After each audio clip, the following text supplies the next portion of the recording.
आज हम बात करते हैं प्रोस्टेट ग्लैंड की, ऐसी खुराक की जो कि प्रोस्टेट ग्लैंड की इनलार्जमेंट को ख़त्म कर सकती है। प्रोस्टेट ग्लैंड मिसाने के बिल्कुल नीचे होता है और इसका जो साइज़ होता है अमूमन वो एक अखरोट के दाने जितना होता है। जब प्रोस्टेट बड़ा होता है तो ये इफेक्ट करता है यूरिन के फ्लो को और सेम टाइम ये कैंसर भी कर सकता है। एक बड़े हुए प्रोस्टेट का ये मतलब नहीं है कि आपको कैंसर है। इसको बेनाइन प्रोस्टेटिक हाइपरप्लाइजिया कहा जाता है। टेस्टोस्टेरोन जो कि काज है प्रोस्टेट की इनलार्जमेंट का, टेस्टोस्टेरोन कन्वर्ट होता है डाईहाइड्रोटेस्टोस्टेरोन में with the help of one enzyme जो इसे कन्वर्ट करता है डाईहाइड्रोटेस्टोस्टेरोन में। डाईहाइड्रोटेस्टोस्टेरोन ज़्यादा पोटेंट फॉर्म है टेस्टोस्टेरोन की। उम्र के बढ़ने के साथ साथ टेस्टोस्टेरोन और डाईहाइड्रोटेस्टोस्टेरोन कम होता है, लेकिन जो एंजाइम होता है जो कन्वर्ट करता है टेस्टोस्टेरोन को डाईहाइड्रोटेस्टोस्टेरोन में वो ज़्यादा होता है।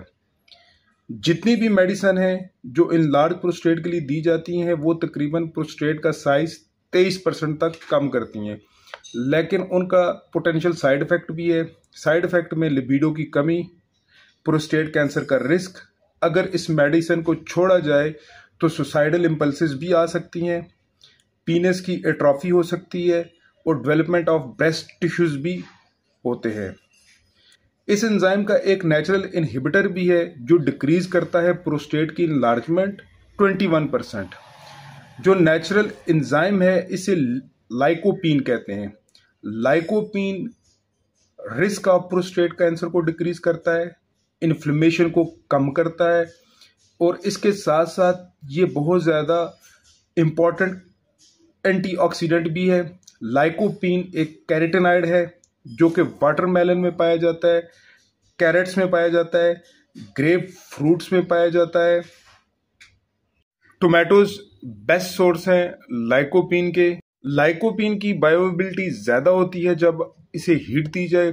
अगर आप टोमेटो सॉस वगैरह ले रहे हैं तो इसे बगैर शुगर के इस्तेमाल करें। लाइकोपीन एक फैट सॉल्युबल कंपाउंड है। अगर आप इसे जैतून के तेल के अंदर पकाएंगे तो ये आसानी से एक्सट्रैक्ट होगा। ज़्यादा से ज़्यादा टोमेटो को डाइट में इस्तेमाल करें, कम से कम हफ्ते में 2 दफ़ा। इन लार्ज प्रोस्टेट को कम करने के लिए जिंक भी बहुत ज़्यादा मुफीद है। अगर आपका प्रोस्टेट बड़ा हुआ है तो दूध से इज्तनाब करना है। मेरी नेक्स्ट वीडियोस में मैं मज़ीद बात करूंगा प्रोस्टेट पे। अगर आपने अभी तक चैनल को सब्सक्राइब नहीं किया तो बराए मेहरबानी सब्सक्राइब करें ताकि मज़ीद इंफॉर्मेटिव वीडियोस आपको मिलती रहें।